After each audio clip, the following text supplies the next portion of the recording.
मैं तुम्हारी श्रद्धा से प्रसन्न हुई दारुका। मांगो, क्या मांगती हो?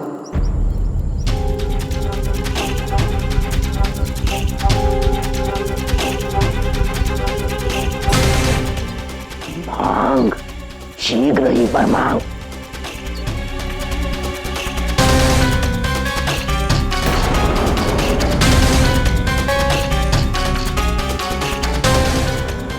तुम्हारा मौन संकेत है कि या तो तुम्हारी मांग अनुचित है या तुम कुछ मांगना ही नहीं चाहती। स्त्री पर कोई काम छोड़ना ही नहीं चाहिए। वरदान मांग मूर्खा। देवी को प्रतीक्षा कराना अनुचित है। वरदान मांगो दारुका। माँ, मेरा जो कुछ भी है ये वन ही है, और आप देख सकती है कि संसाधनों के अभाव में ये वन बंजर होने को है। इसीलिए बस इतनी सी बात।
समस्या से मुंह मोड़ोगी तो समस्या संकट बनकर मुंह उठाकर तुम्हारे सामने आएगी।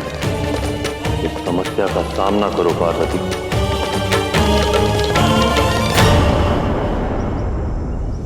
प्रभु,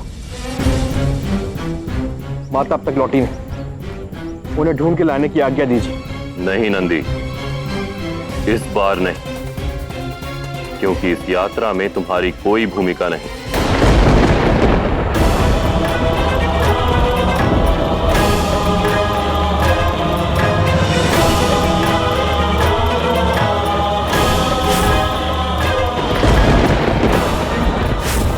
फिर से महाकाली रूप धारण नहीं करना चाहती देव।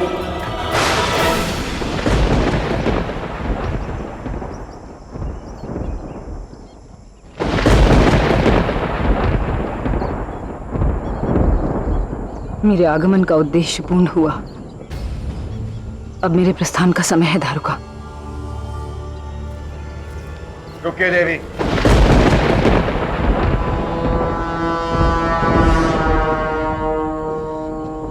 आपको निमंत्रण देने का उद्देश्य अभी पूर्ण नहीं हुआ।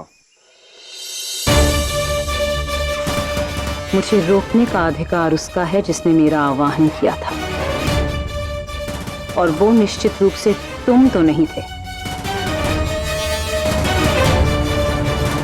सत्य वचन देवी, मैं तो इतना स्मरण दिला रहा हूं कि दारुका ने वरदान मांगा ही नहीं अभी तक। तो उसे बोलने दो जिसने मेरा आवाहन किया था। मेरे शब्द ही मेरी पत्नी के लिए ब्रह्मा और मेरी इच्छा ही उसके लिए मोक्ष। मैं उसके बुलावे पर तो नहीं आई थी जो स्वयं किसी के बुलावे में हो। दारुका, देवी से वरदान मांगकर उन्हें ऋण मुक्त करो।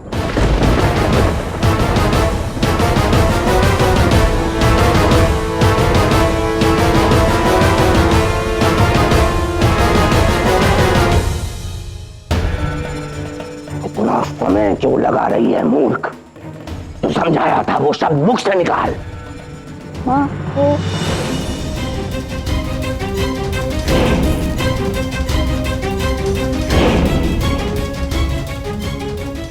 देवी, मैं इस वन को कभी नष्ट होता नहीं देखना चाहती। तो मैं चाहती हूँ कि मैं इस वन की देवी बनकर रहूं। कोई असुर, कोई देव, कोई नर या नारी, कोई जीव या अजीव मुझे इस दारुका वन में नहीं हरा सके। क्या जो भी कुछ हो वो मेरे नियंत्रण में हो।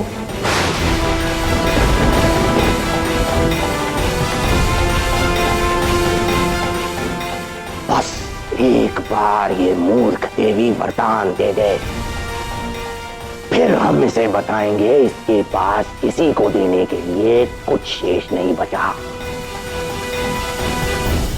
पति की बात मानना पत्नी का धर्म होता है दारुका, परंतु धर्म वो होता है जिसे हम धारण कर सकें। किसी का विश्वास करने और किसी का दास बनने में अंतर होता है दारुका, और ये तुम्हें समझना चाहिए। जब किसी कर्म के पीछे चेतना और मर्म नहीं रहते तो वो कर्म कभी कभी अधर्म हो जाता है।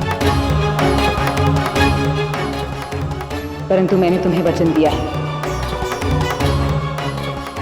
इसलिए मैं तुम्हें वरदान देती हूं